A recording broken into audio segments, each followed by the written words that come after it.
अस्सलाम वालेकुम नाज़रीन, मैं हूं असद अरशद और आप डेली न्यू पॉइंट देख रहे हैं।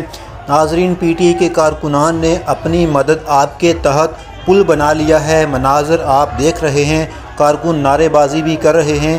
कारकुनान ने अपनी मदद आपके तहत पुल बना लिया है, जिसके ऊपर खड़े हैं, हाथों में डंडे पकड़े हुए हैं। पुलिस ने तमाम रास्ते बंद किए हुए थे। ये मंजर आप देख सकते हैं कि लोग जो हैं जो पानी के अंदर से चलकर वो इस नहर को पार कर रहे हैं। इंतहाई खूबसूरत मनाज़र आप देख रहे हैं। कारकुनान का जो जोश है, उनका जो वलवला है वो बहुत ज़्यादा है। देख रहे हैं आपके जो कारकुनान हैं बड़ी तादाद में यहाँ मौजूद हैं और उन्होंने एक पुल भी बनाया हुआ है जिसके ऊपर वो खड़े हैं।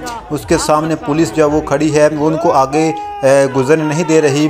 मनाज़रा आप देख रहे हैं, वो सामने पुलिस खड़ी है जो कि उनको आगे नहीं जाने दे रही। और जो कारकुनान हैं उनका जोश आप देख रहे हैं कि वो नहर के अंदर से गुज़र कर, पानी के अंदर से गुज़र कर वो दूसरी साइड पर जा रहे हैं।